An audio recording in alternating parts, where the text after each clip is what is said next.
요한복음 6장 66절에서 68절 말씀 한 절씩 기도하고 마지막 절을 같이 읽겠습니다. 그때부터 그의 제자 중에서 많은 사람이 떠나가고 다시 그와 함께 다니지 아니하더라.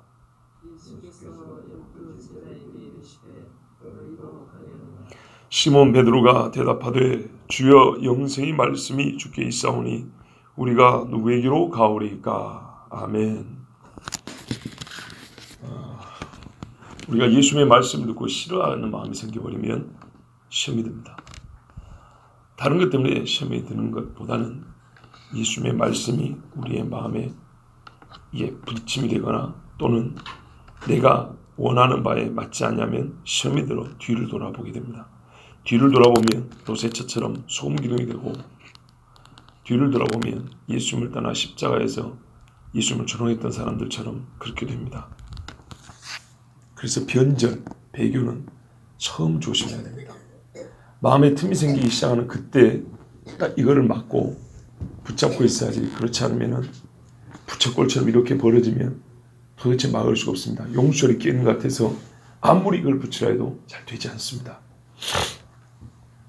제자들 그 중에서 많은 사람이 떠나갔다 그랬습니다. 뒷걸음질이죠.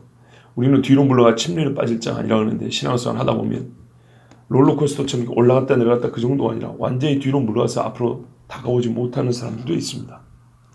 그러면 나름대로 이유를 댑니다. 삶의 형편이 그랬어요. 나는 기질상 이런 사람이라서요. 그럽니다. 이런 건 바꿔볼까요? 똑같은 기질을 가진 사람 중에 예수 잘 믿는 사람이 있습니다. 삶의 형편이 더 어려운 사람 중에도 기도 열심히 하는 사람도 있습니다. 내가 왜 교회를 못 가냐? 내가 왜 예수 믿는 게 이렇게 약하냐? 핑계를 댈 때 여러 가지 핑계를 대는데 그 똑같은 이유를 가진 사람 중에 열심히 믿는 사람이 있다 그 말이에요. 더 험한 고통 중에 있는데 기도도 열심히 하고 하나님 앞에 부르시는 사람이 있다 그 말이죠. 기질의 문제가 아닙니다. 환경의 문제 아닙니다. 우리 교회 40명, 50명 여기 있는 사람들 보세요. 삶의 형편 다 각기 다르지만 인생의 고난 다 있습니다. 없는 사람 한 명도 없습니다. 그런데요, 그 형편 때문에 잘 믿고 형편 때문에 못 믿고 성품과 기질 때문에 잘 믿고 성품과 기질 때문에 못 믿고 그런 사람 없습니다. 여러분 보다시피 저 같은 성질을 가진 사람, 이런 성질을 가진 사람 중 예수 정말 싫어하는 사람이 있습니다. 똑같은 성질을 가지지만 예수를 믿으니까 남들에게 욕을 얻어먹지 말게 소리치는 이런 인간도 있고, 똑같은 기질을 가졌기 때문에 나는 한 번 안 믿으면 죽을 때까지 안 믿어, 그런 인간도 있는 겁니다. 기질의 문제가 아닙니다. 결국에는 진리의 문제입니다. 떡을 먹을 때는요, 그 수천 명의 사람들 기질 검사해보고 요즘에 무슨 심리 검사해보면 다 다르게 나옵니다. 혈액형 검사도 다 다르게 나옵니다. 그러나 떡 먹을 때는 전부 다 좋았습니다.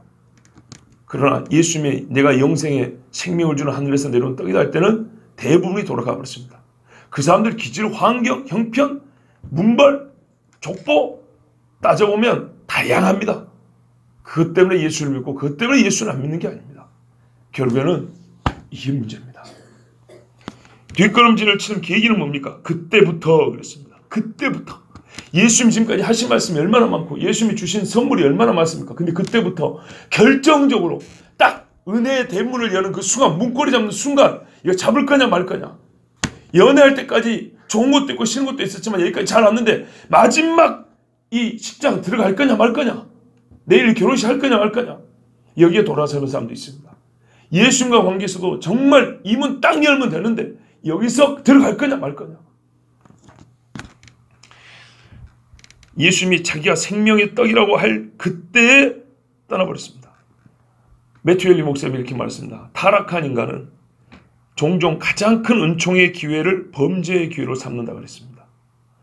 여러분, 이전에는 배도라는 죄를 짓지는 않았습니다. 그런데 예수님의 가장 큰 은혜가 주어지는 그 순간 배도의 죄를 시작했습니다. 가룟 유다도요. 그 전에는 배도의 마음은 있었으나 실행하지는 않았습니다. 마지막 예수님이 내 살을 먹고 내 피를 먹으라고 그것을 직접 나눠주는 그때 가룟 유다는 배도했습니다. 마지막 잔을 받지 않았습니다. 예수님은 이 사람들이 어제도 말씀드렸지만 넘어질 줄 알고 가르쳤습니다. 믿지 않고 자기를 배도하고 떠나갈 줄 알지만 끝까지 가르쳤습니다. 여러분, 사람의 기호에 따라 좌지우지되는 게 아닙니다. 성경에서 예수님을 배우십시오. 자기를 배도할 자가 누군지 알면서도 가르친 분이 예수님입니다. 나나 여러분이나 내 말을 듣고 내 말에 의지만 내가 전하는 하나님의 말씀 듣고 따라올지 안 따라올지 믿을지 안 믿을지 모릅니다. 예수님을 압니다. 알고도 외쳤습니다. 모르는 우리가 예상치에 근거해서 외치거나 외치지 않거나 내가 말해도 안 믿을 거야. 내가 말하면 도리어 나를 미워할 거야. 그래서 안 외친다. 이건 성경적인 것이 아닙니다. 예수님은 알고도 자기를 배신할 자가 누군지 알고서도 외쳤습니다. 이것이 우리 신앙인의 이 복음 전하는 방식입니다. 복음의 증거 잡수의 마음 자세입니다. 우리 주님이 보여줬기 때문입니다. 변절을 했더니 어느 정도로 변절했냐? 다시는 그와 함께 다니지 않냐더라. 우리 한국말로 상종을 안 한 거죠. 근데 이 말은 거꾸로 바꾸면요. 다시는 그들은 하나님의 은혜를 경험하지 못했더라.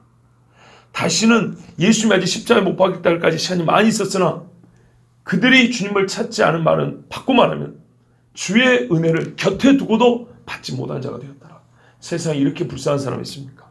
하늘에 내려오는 만나를 먹고 광에서 죽다니요. 모세는 나이 120 될 때까지 기력이 쇠하지 않으면 눈이 어둡지 않아 그랬어. 모압 평지 느보산에 올라와서 보니까 요단강 건너 가나안 땅을 볼 수 있을 정도로 시력이 좋았습니다.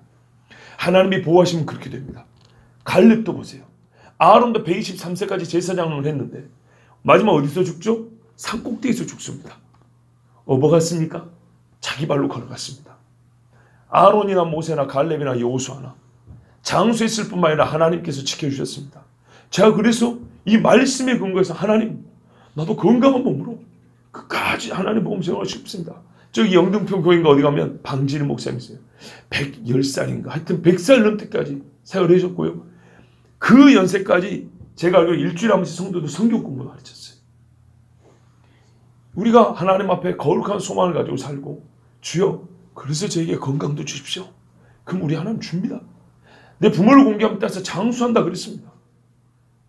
이걸 어느 때 선언적 의미가 아니라 실제로 믿으면 됩니다. 실제 믿음은 실제입니다. 이것도 실제입니다. 다시는 예수님과 함께 다니지 아니하더라. 이런 사람들에게 성경은 이렇게 말합니다. 히브리서 6장 4절에서 6절에 한 번 빛을 받고 하늘의 은사를 맛보고 성령에 참여한 바 되고 하나님의 선한 말씀과 내세의 능력을 맛보고도 이 실제가 여기 있습니다. 이 말씀 전할 때 제가 히브리서 전할 때 그랬습니다. 이 정도는 절대 초신자 이야기가 아니라고. 이 정도는 한때 말이죠. 부흥 강사들 밥 먹고 쫓아다녔던 사람들 얘기 정도라고. 기도원마다 쫓아다니면서 그 음식을 밥 먹듯이 했던 사람들 얘기 아닌가. 그렇지 않습니까? 다시 들어봐 보세요. 만약에 이 말씀을 지금 나한테 적용한다고 해도 내가 오히려 부끄러울 지경 아닙니까? 한 번 빛을 받고 하늘의 은사를 맛보고 성령에 참여한 바 되고 하나님의 선한 말씀과 내세의 능력을 맛보고도 이 정도의 설명이 적합한 신앙인이 얼마나 있다고 생각합니까? 이런 사람들은 진짜로 어떻게 하나님의 성령 선물을 엄청나게 많이 받은 거예요. 한두 가지가 아니잖아요. 타락한 자들. 이러고도 타락한 자들은 다시 새롭게 하여 회개하게 할 수 없나니 회개가 안 돼요. 성경에 누가 이 회개가 안 되는 신뢰라고 했습니까? 에서입니다. 팥죽 한 그릇에 장자권을 팔아버린 다음에 히브리서 뭐랄까? 그가 울며 불며 간구했으나 다시 회개할 기회를 얻지 못하고 장자권을 얻을 기회를 얻지 못하고 그러지 않고 성경에 회개할 기회를 얻지 못하고 그랬어요. 보고도 모르느냐? 이는 그들이 하나님의 아들을 다시 십자가에 못 박아 드러내놓고 욕되게 함이라. 이게 어떤 죄냐면 하나님의 아들을 통해서 받은 은사와 은혜를 완전히 배도하고 변절하면 하나님의 아들을 어떻게 해요? 다시 십자가 드러내놓고 욕보인다는 거예요. 경고를 들으셔야 됩니다. 바로 이 사람들입니다. 다시 그와 함께 다니지 않더라. 이들이 결국 예수 십자가 못 박으러 소리친 자들, 그 자리에 있었든 없었든 그 사람이 그 사람 아닙니까? 우리가 그날 그때 거기 너 있었는가? 거기 내가 있었다. 예수께서 12제자에게 이르시되 너희도 가려느냐? 예수님이 이제 12제자에게 물어봅니다. 다 떠나는 뒷모습을 보면서. 우리가 여기서 알 수 있는 것은 12제자는 이때 벌써 구별된 자도 서 있었다는 겁니다. 그렇죠. 오병이 때 떡광주를 듣고 있던 사람도 이 사람들이고, 떡이 있냐고 예수님이 물어봤을 때 대답한 사람이 이 사람들이고, 어제 배 타고 바다 건너간 사람도 이 사람들이고, 그렇죠. 구별은 되어 있었어요. 그리고 예수님 뒤에 가면은 내가 너희 12를 택하지 아니하였느냐 했기 때문에 결정적으로 이 사람들은 이미 구별된 사람들이었어요. 이 구별된 제자들에게 물어봅니다. 너희도 가려느냐? 참 가슴 아픈 질문입니다. 우리 주님이 어느 날 내가 죄를 짓고 예수님을 떠나 교회를 떠나 주일을 예배를 한 번, 두 번 빠면 이 핑계 저 핑계를 대며 기도할 자리를 떠나 이 핑계 저 핑계를 댈 때 어느 날 주님이 갑자기 내 앞에 다 서시더니 아니 내 등 뒤에서 네가 나를 떠나가려느냐 할 때 여러분 뭐라고 대답을 하겠습니까? 예수님의 이 목소리는 슬픔과 부드러움이 묻어 있습니다. 한편 가기를 원하지 않은 마음이지만 가고자 한다면 내가 막지는 않으리라. 예수님은 가는 자들에게 아무 소리도 안 했습니다. 보십시오. 떠나는 수많은 자칭 제자들에게 아무 소리도 안 했습니다. 오해하지 마십시오. 하필 말씀이 오늘 우리 교회의 형편과 참 유사한 면이 있어. 말씀의 내용이. 나는 이럴 때가 제일 참 마음이 괴롭거든요. 나는 그렇지 않아도 주신 말씀대로 외칠 건데 뭐가 상황적으로 개인적으로나 공동체적으로 뭐가 좀 이게 매치되는 데가 있으면 목사가 의도적이나 여러분 아시지만 지금 제가 한두 번 설교가 아니라 지금까지 여러분 수천 번 설교를 했기 때문에 그런 의도성이 있는 게 아니고 나는 말씀 그대로 외치는 겁니다. 예수님은 가는 자들이 아무 소리도 안 하셨고 12제자에게는 그들에게 질문을 하심으로 결단할 수 있는 기회, 그 결단에 따라 어떻게 해요? 선택에 따라 믿음이 더해질 수도 있는 기회를 주신 겁니다. 성경에 없는 자, 잃어버린 자는 그 나머지 있는 것도 빼앗긴다 그랬죠. 있는 자에게는 더 준다 그랬죠. 예, 그 기회가 이 제자들이 주어진 겁니다. 지금이 선택할 때다. 예수님 말씀에 가고자 한다면 가라. 그러나 너희는 저들과 같이 배우지 아니하였나니 너희는 나를 아는 자들이니 지금이 너희가 나를 떠나야 할 때이냐. 정말 너희도 나를 떠나겠느냐. 우리 주는 그 말씀입니다. 여러분 이 약한 세대를 보십시오. 수많은 사람들이 자신이 과거 예수를 따랐음을 말합니다. 이전에 주의 교회에 출입했던 자였다고 스스로 말합니다. 언젠가 하나님의 은혜를 맛본 적이 있었다고 말하는 자가 그 수를 헤아릴 수 없이 많습니다. 맞습니까?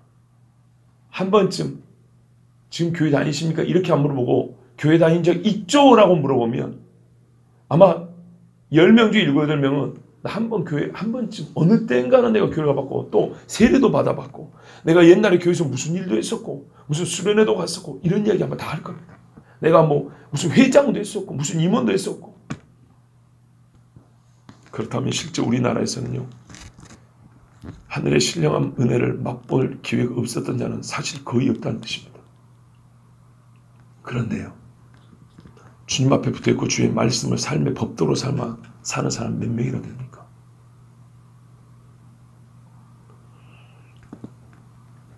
제가 이런 말을 많이 하죠. 이런 식의 질문과 이런 식의 이 한탄스러운 설교를 많이 하죠. 우리가 타락한 자리에서 내 힘으로는 도대체 예수를 알 수 없는 자리에서 우리 주님이 우리를 구원해 줬다고 그랬죠. 여러분 이 기본적인 사실과 이 기본적인 영적 원리에 입각해서 말하는 겁니다. 우리 기본 삶의 베이스를 보라고. 우리 영적 상태에 기본 인간의 세팅되어 있는 영적인 베이스를 보라 이 말이에요. 어떤 상태에 있는가요? 그거를 무시하고 백지 상태에 있는 것처럼 백지 상태에 이제 능수능란하게 그림 멋지게 그리면 작품 나오고 아니요. 새까만 종이에요. 새까만 종이. 새까만 종이를 빨고 씻어서 하얗게 만든 다음에 그 다음에 그림을 그려야 되는 게 우리 인간이에요. 근데 제가 아는 동료 목사, 선배 목사님들은 대부분 새 사람을 처음 만나면 그 사람이 마치 백지 상태인 것처럼 이제부터 하나님께서 복을 주시고 이제부터 하나님 하시는 걸 믿기만 하면 됩니다. 그런데 이제부터 당신이 전에 하신 일에 대해서는 전혀 신경 안 쓰고 이제부터 그것만 하면 된대요. 아니요. 이제부터 당신은 회개해야 되고 왜? 예수를 몰랐다 알았으니까 이제부터 당신 하나님 말씀을 드려야 되고 순종해야 되고 이 말씀으로 당신의 삶이 바른지 그른지 판단해가고 양심을 하나님 말씀에 비춰봐야 되고 이렇게 해야 되는데 놀라운 계획이 이제부터 펼쳐질 테니까 그래봐야 1년 2년 지나면 아무일도 안 일어나요. 존재가 안 변하니까. 그러니까 어떻게 해요? 재미없다고 교회 이리 옮기고 저리 합니다. 그때 한번 다녀본 소위 교회 맛을 알기 때문에 이제 그때부터 어때요? 판단을 하고 다닙니다. 이 교회 갔더니 이러고 저 교회 갔더니 서비스 품질 판단하고 다닙니다. 왜 그런 어처구니 없는 차츰 교인들을 만들어내냐 그 말입니다.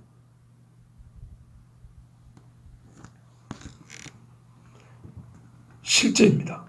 왜 그 사람들은 교회를 떠납니까? 누구를 핑계하고 교회를 교회 부정을 자기가 막 밝혀낸 것처럼, 그래서 자기가 막 의인인데 내가 교회 부정을 밝혀내서 자기가 핏발을 떠난 것처럼 그런 사람들도 있습니다.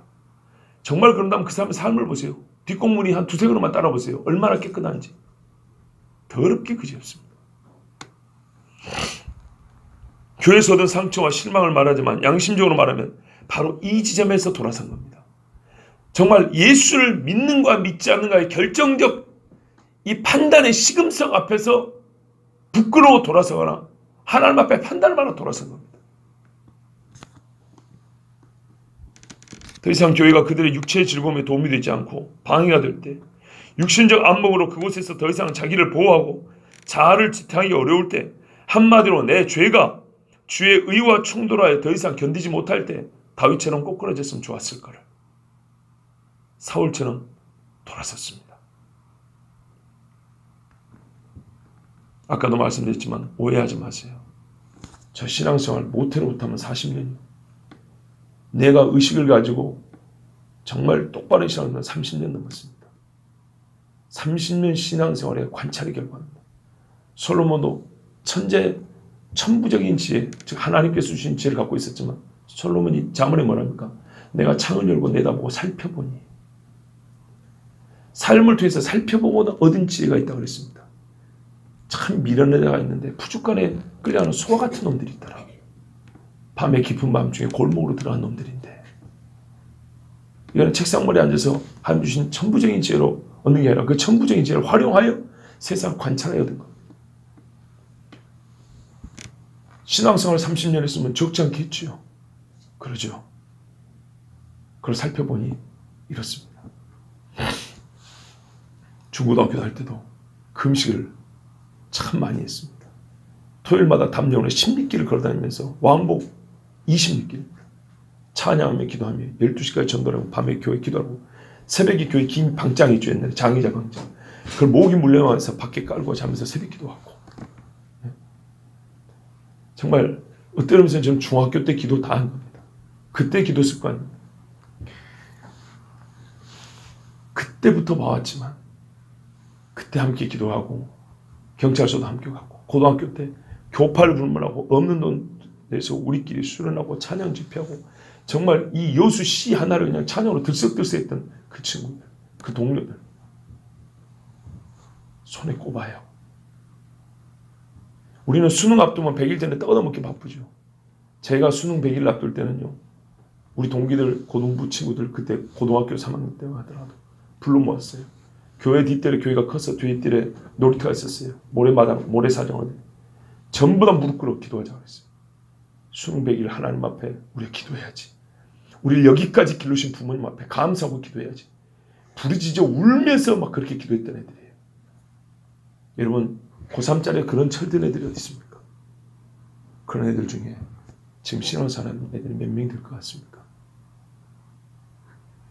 수뇌아마 한겨울에도 11시 12시까지 집회를 마치고 고등학교 2학년쯤 되면은 산으로 또 기도를 올라갔습니다. 선생님들이 감탄할 정도였습니다. 그런 애들 중에 여러분 그렇게 신앙생활 하셨습니까? 그런 애들 중에 몇 명이 남아있는 것 같습니다. 정말 어렵습니다. 왜 성경을 여러분 믿으면서도 안 믿습니까? 말세 사람이 귀가 가려워 자기의 사욕을 쫓아 귀신의 가르침을 따르고 하나님의 말씀을 저버린다는 말씀이 우리 눈앞에 펼쳐지고 있는데 왜 여러분 이거는 잘 안 믿으려고 그럽니까? 그리고 나도 거기에 속할 수 있다는 그 위험성을 주님이 경고하는데 누구라도 예외가 없는데 왜 그걸 안 믿으려고 그럽니까?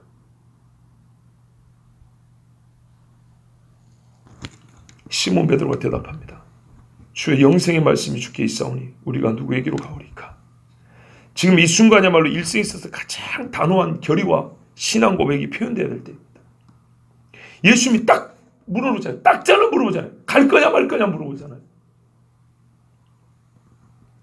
지금 주님께서 묻는 질문에는 가정, 뭐뭐 한다면, 조건, 뭐뭐이 이루어질 때, 만일 이런 거 없습니다. 애매한 표현이 도무지 허락되지 않는 질문입니다. 당신 나하고 살 거예요 말 거예요? 여기는 산다 안 산다 두 개가 있는 것이지 뭐 조건 이런 거 없습니다. 오히려 당신이 있기 때문에 그 조건이 무색해져야 되는 것입니다. 원래 우리는 다 압니다. 베드로는 이렇게 대답했죠. 그때 시몬 베드로가 대답하기를 주여, 다른 번역입니다. 우리가 누구에게로 가오리까? 주님께는 영생의 말씀이 있나이다. 말의 순서를 바꾸면 이렇게 되는 겁니다. 베드로는 결코 주님 곁을 떠나지 않을 것과 그 이유를 말했습니다. 이유가 분명했습니다. 예수 믿는 건요, 이유가 분명한 거예요. 누가 물어봐도 확실한 이유와 근거를 가진 거예요. 그 두 번째 것은 내일 듣습니다. 오늘 그 첫 번째 이유가 뭡니까? 영생의 말씀이 누구에게 있어요? 주 예수께 있다는 겁니다. 두 번째는 내일 듣겠지만 예수님이 누군지 그 정체를 분명히 알고 믿고 있기 때문입니다. 이것이 없으면 떠나는 겁니다. 여러분 진짜로 떠나는 이유 이겁니다. 나는 예수 믿어서 시험 없었을까요? 예? 나는 예수 믿어서 시험 없을 것 같습니까? 나는 처음부터 목사입니까? 나는 학점이 중요한 적이 없었던 대학생이었습니까? 나는 돈이 넘쳐나서 학교를 다녔습니까? 우리 집은 세상에 잘난 집에서 아무 고통 없이 예수 믿었습니까? 왜 그렇게 착각들을 하시는지 몰라요. 뭔가 교훈을 주고 뭔가 말씀하면 니는 목사니까, 너희 집은 신앙을 잘 가진 집이니까, 니는 뭐가 갇혀있으니까 천만에요.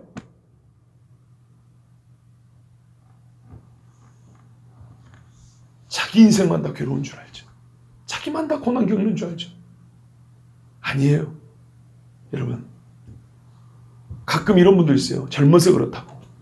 그러면 여러분 30살, 40살 때 어떻게 하셨습니까? 그래서 제가 어떤 분한테 그래요. 오래 사십시오. 오래 사십시오.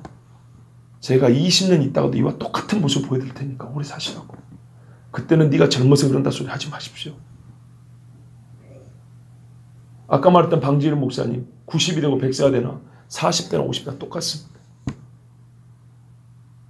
여러분 주기철 목사가 몇 살에 순교한지 아십니까? 제가 알기로 40대 중반에 순교했습니다. 목사리를 4년 5년 했습니다. 무슨 뜻인지 아시겠죠? 칼빈이 29세에 기독교 강요를 썼습니다. 아시겠습니까? 30도 안 된 사람이 유럽을 들었다 놨다 했다 이 말입니다.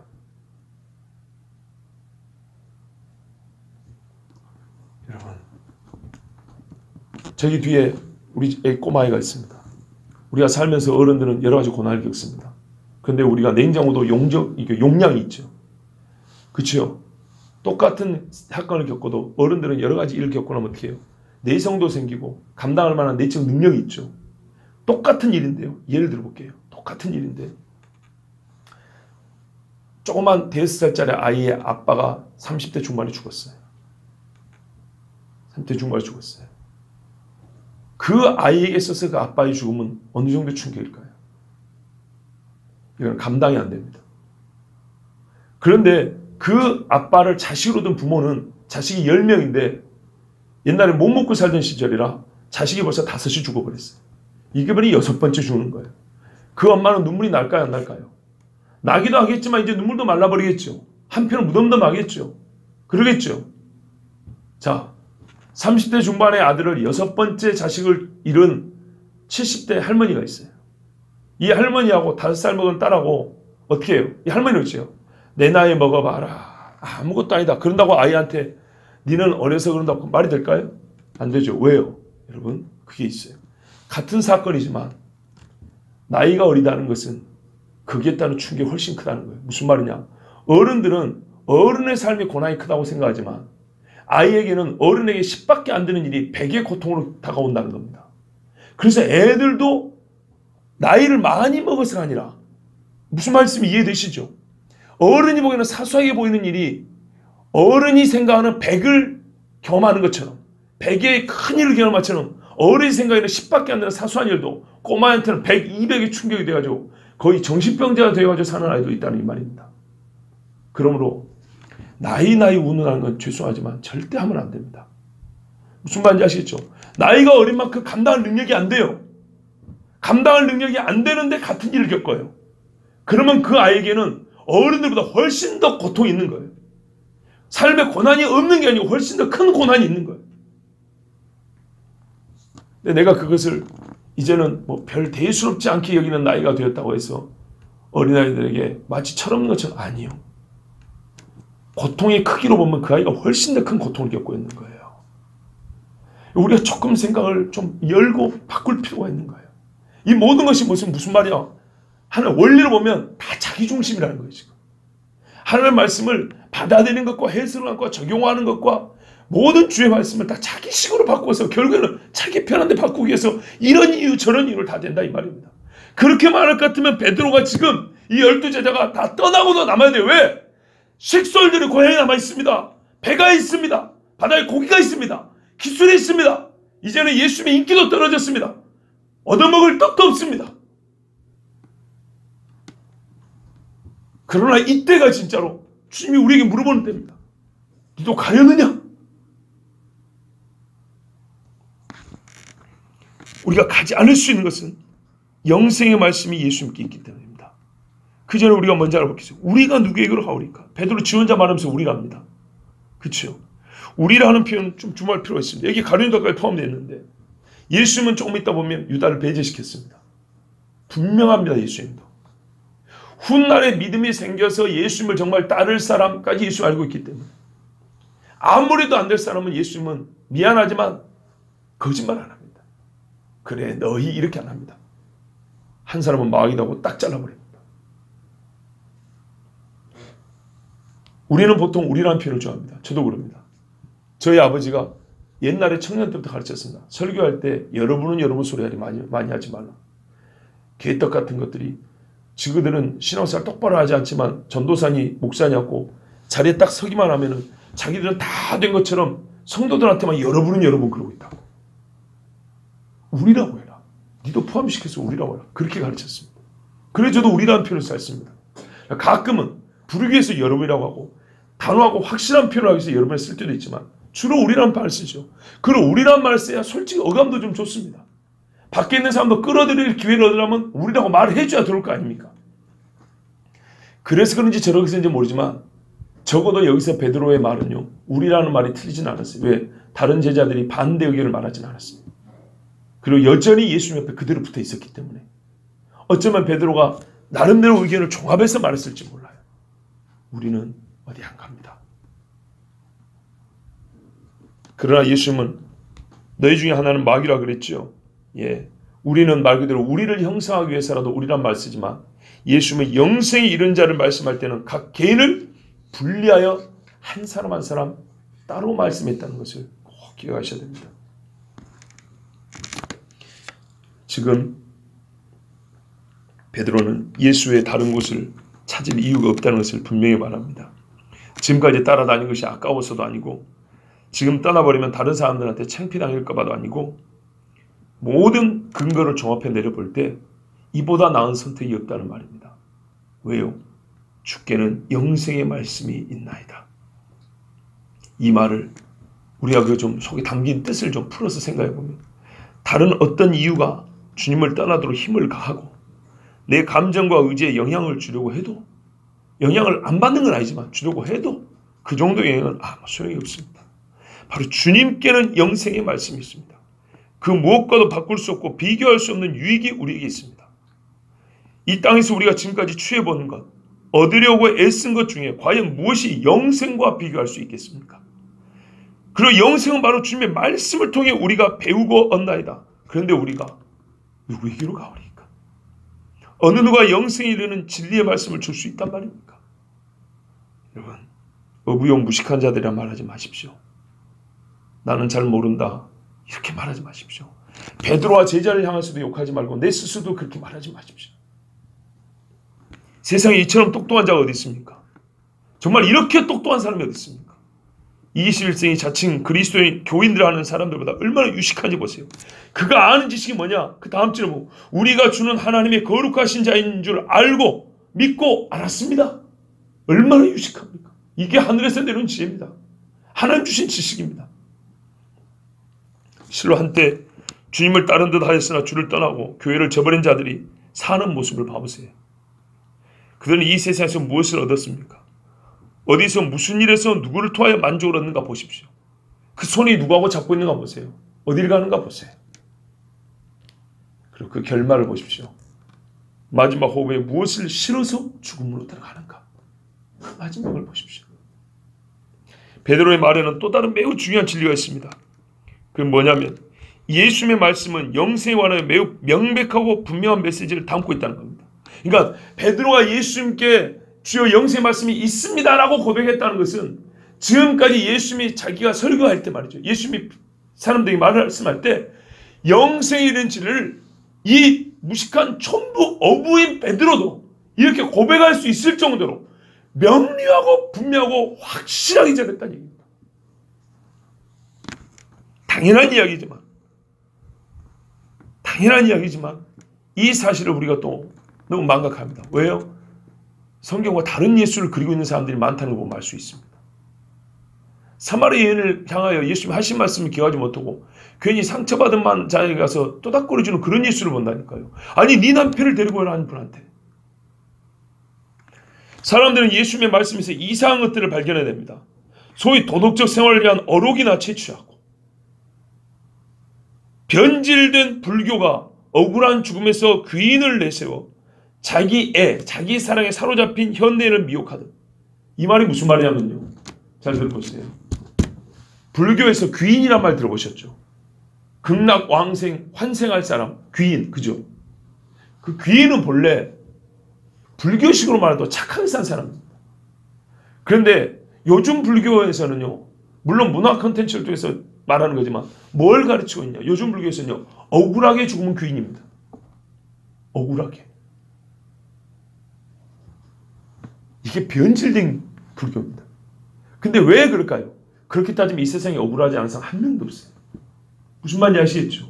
모두가 귀인이에요. 모두가 불교 사상에 하면 다 환생하고 당신 죽음 걱정할 일이 없는 거예요.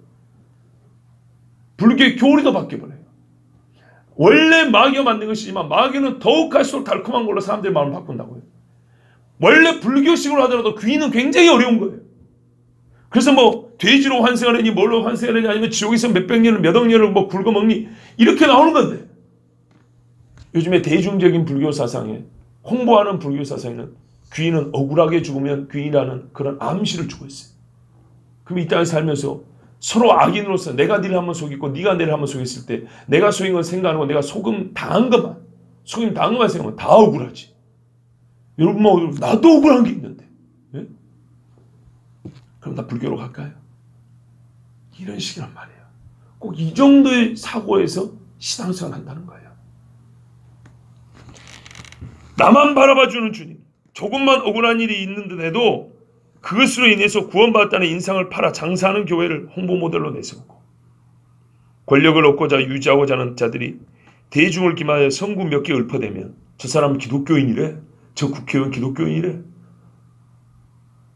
그래서 다 속아넘어가고, 독일 히틀러, 자꾸 히틀러 얘기를 하는데 또 우리나라에 너무 민감해 들까봐 히틀러가요 스스로 뭐라는지 아십니까? 히틀러의 말을 해석하면 나는 루터의 제자랍니다. 나를 말하면 루터를 뭐라고 해라. 독일 사람들 다 루터의 제자다. 루터교. 루터 선생님이 시킨 댔다. 왜? 루터는 유대인들을 미워했거든. 유대인들 저것들은 돼지 같다 그랬거든. 재산도 뺏어버려야 된다고. 루터 그렇게 가르쳤어요. 우리는 루터 선생님 따는 거다. 아, 종교개혁자. 하나님의 종 루터를 따랐다는 거예요.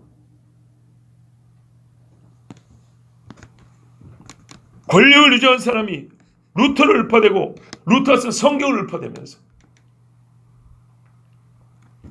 자기들 악한 권세와 권력을 유지하고 또한 그것에 대항하는 사람들을 죽이고 자기들을 의롭다고 변장하는 데 하나님 말씀을 써먹습니다. 간디도 산상수를 읊었다는 이야기 아시죠?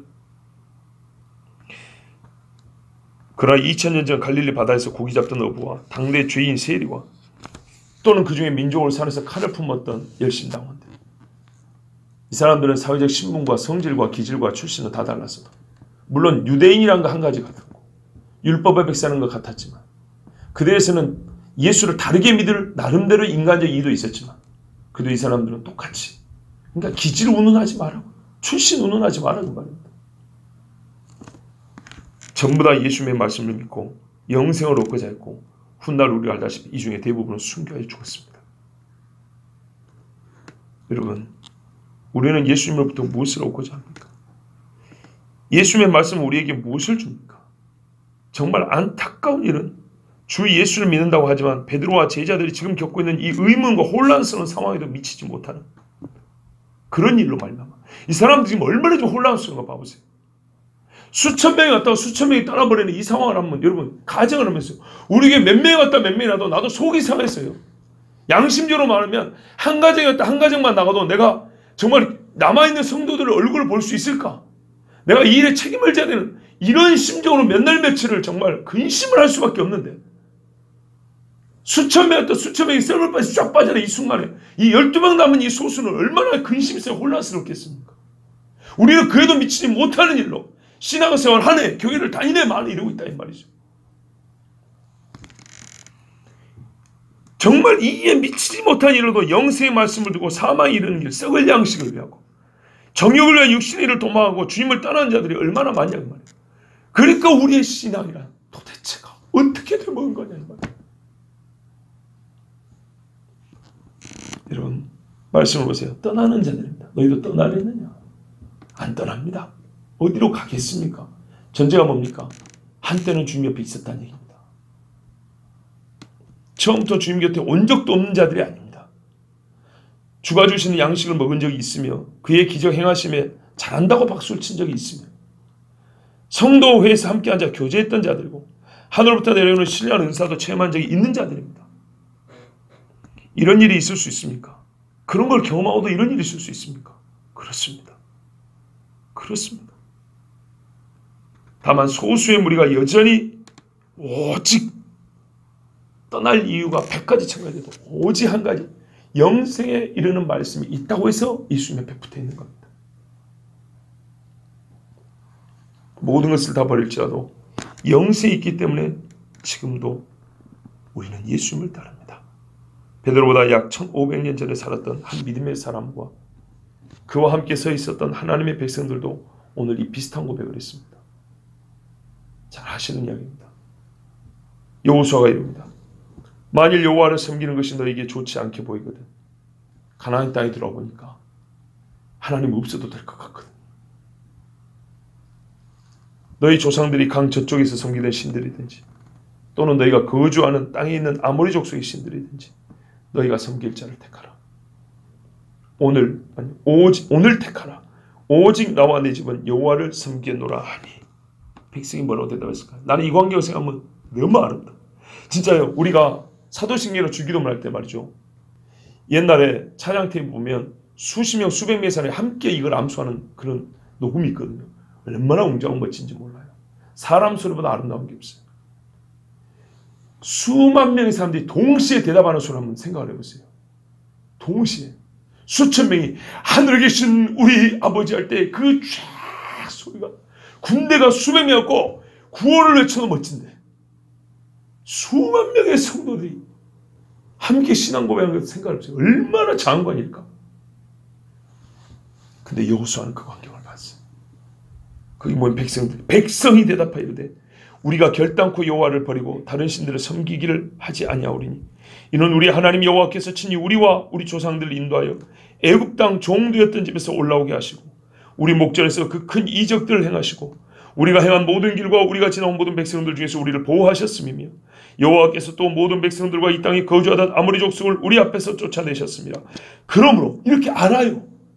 하나님 분명히 역사한 걸 우리가 경험했어요. 그러므로 우리도 여호와를 섬기리니 당신의 마음이나 내 마음이나 똑같답니다. 그는 우리 하나님이시니이다 하니라. 아멘. 얼마나 멋집니까? 온 백성 이게 가능하다니까요. 나는 그걸 꿈꾼다니까요. 온 교회가 이게 가능하다니까요. 수많은 사람들이 한 목소리로 이 신앙과 믿음의 결의를 고백하는 목소리가 저 광야에서 들려올 때 여러분 얼마나 멋지고 아름답습니까? 이 광야 같은 세상에서 교회에서 성도들이 한 목소리 하나님 앞에 이 신앙을 마지막 목숨같이 결의를 다질 때 얼마나 아름답습니까? 우리 교회는 어디를 향해 여러분과 나는 어디를 향해 눈을 들고 있습니까? 영생의 말씀 있는 예수님입니까? 육신의 만족을 주겠다는 세상의 소리입니까? 오늘 우리 주님 베드로의 입을 통해서 우리에게 교훈하십니다. 주여 영생의 말씀이 주께 있사오니 우리가 누구에게로 가오리까? 우리의 입에 이외에 다른 고백은 있을 수 없는 줄 압니다. 정말 이 외에 다른 고백은 우리 입에 절대 잊지 못할 것입니다. 끝까지 이 고백으로 주님 옆에 붙어있는 십자가 앞에 또 주님 무덤에 주님 오실 때 두 손 들고 주님을 할렐루야만 맞는 우리 모두가 되기를 바랍니다. 기도하겠습니다. 하나님 아버지 감사합니다.